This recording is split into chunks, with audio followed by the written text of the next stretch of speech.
Hi guys, oh look at that, the sun's streaming in behind me. Maybe I should have closed the curtain, but I just couldn't on a beautiful day like this. I'm here in the west coast, which they normally call the wet coast, but it's not so wet, it's kind of beautiful actually, so I'm not complaining. But here I am again, I've got another pattern. Thank you so much for all the support that I've been getting and all the purchases for my other patterns. It really does inspire me to keep going, so I'm really enjoying myself. This is a pattern for signs. It can either be like number plates or a hanging sign. For example, this is like a number plate. Got it upside down. Let's turn it around the right way. So that's like a number plate. It's got the 4 holes. It's got the 6 letters in the 4 holes. Then there's this one is also like a number plate. 4 holes in the 6 letters. And it's about the size of a number plate. They're back double-sided as well. And so these two are like hanging signs. So the pattern actually comes with the choice of the 4 holes or the 2 holes. And full alphabet, uppercase and lowercase, numbers, question mark, $sign, hashtag, a few things like that. Anyway, this one here, I did the stitching in all different colours. Each letter is a different colour because I couldn't really work out what colour to do the stitching. I like that one in all different colours. This one here I did all yellow, and I'm really pleased with the way that came out, and you can sort of see how that hangs. Now, I have used big rivets here, or eyelets here. You can use whatever you like. You don't even have to put the eyelets in. You can just glue the leather together and burnish the holes, and that would be a really nice hanging point as well if you don't have these big eyelets. And it's nice on both sides. So you have 2 pieces, the front and the back. The pattern pieces are like sort of like this. I've stitched on one thing here. That's the back of that. Then there is a back piece that you actually put on behind here once you've sewn on all the letters. These are the other letters. I haven't sewn them on yet, but they're the other letters to sew on here. So once you've sewn them all on, then you glue the front and back if you like. What I do is I actually glue a piece of the cardboard you'll see in the video, piece of the cardboard glued to the back. Pretend this is the back piece, and I glue it on here. Depending on where I've made my holes, depends on where I cut off. Like if I've done the 4 holes like on these ones, then I just nip off these corners to allow for the 4 holes to actually match up from the front and the back. I glue this on the back, hold it down flat for a day because I do several at a time. Then I stitch the front to the back. I used to glue the front to the back, but I find this here is perfect. This is basically the cardboard's glued to the back piece. The front is just stitched on, and it works exactly the same. So why have 2 lots of glue when you don't need to? Edges get nicely burnished, and it's a beautiful finished sign. Anyway, thanks for watching. I hope you enjoy the video, and thanks again for your support. I am really enjoying myself.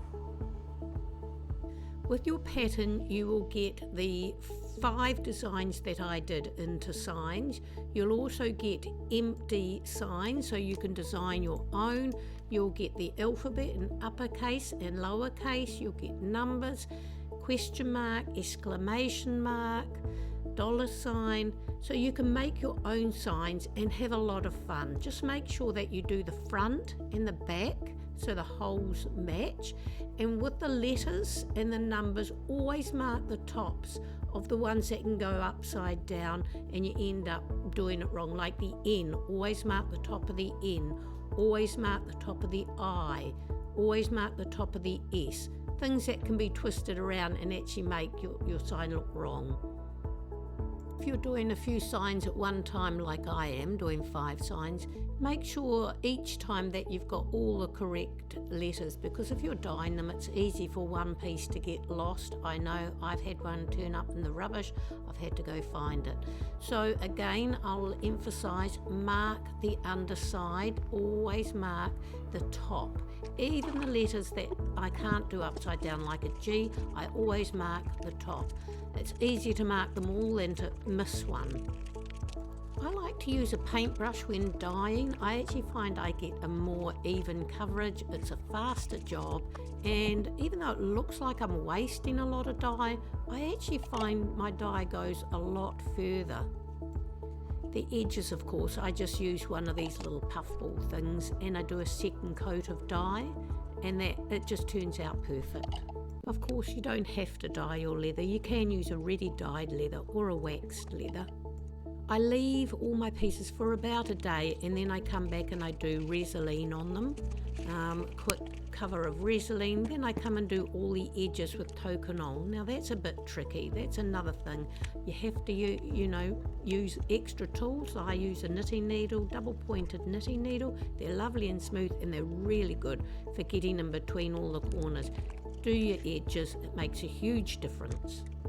I also do a quick coating on top of each letter with the Tokonol as well, give it that nice shine. A little bit of extra effort goes a long way. How nice have these letters turned out. Fantastic. Fair bit of work, but they turned out looking fantastic. Next step is just to sew all your letters or numbers or words, whichever you do, onto your front piece. Remembering to match up the top marks. Each letter should have a mark on it on the top. So if you've got an I or an S, make sure you do put it up the right way. The last thing you want to do is unpick it. Even though I've tried my best to put all the holes evenly around each letter, it's impossible sometimes with the shape. So you really do need to know which is the top and which is the bottom. I'm using a yellow thread for this sign, but my other sign I did in multicolours, which came out fine, but that was mainly to work out what colour I actually wanted to do all my signs. So sometimes choosing the colour of your thread is a bigger decision than anything else. Gluing the cardboard to your back piece is really important. Get that done before you even start the stitching. I didn't video it when I should have, but I'm just saying that now. Glue it and let it set, and then you're ready to stitch the back piece onto this front piece. What I'm doing now is just a few stitches in 3 of the corners. I just find that holds the 2 pieces together, and I get a much tidier edge. And it really works. I have no problems having 20 needles with random threads on them. I just use those. I don't thread the needle and do that. I just use scraps, and it's a great way of using up scraps. I used to use the little pin clips, but I find that they actually did leave marks or they fell off. These stitches hold it a lot closer and give a much better finish. I also found the pin clip things often got in the way and my threads would get caught on them, and it was a little bit frustrating. Doing it this way, I actually find that everything's so much more smoother, and I actually find it much easier to get a tidy edge because those pin clips were always a little bit loose.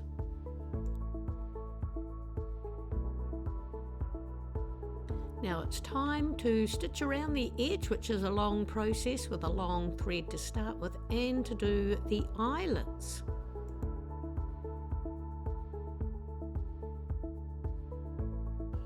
Here I go. I'll just let you watch the video for this part. You don't need me talking, but it is basically stitch around, and it takes a while. I start with a long thread.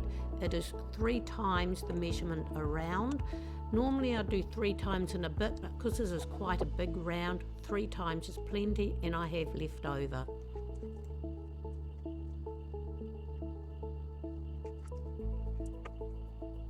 I do have a stitching pony, but I'm too lazy to set it up, and I actually find setting it in between my knees works really well. That way I can move it quickly, and there's no twisting this screw and twisting that screw. My knees work really well. I don't mind, so I often do it like this.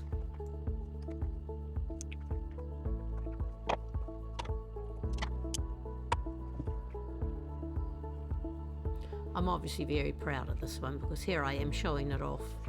Right, get your eyelets in, whatever you choose to do, whether it's just burnish the edges or put eyelets in, now's the time to do it. And then do all your edges, get those edges nice, give them a good rub, Tokonol, and get a good shine, and then your sign is finished and it'll look fantastic. Thanks again for watching another one of my videos, but if it's the first time, I hope you enjoyed it, and I really appreciate all the support I've been getting. Until next time, I hope you enjoy. Cheers!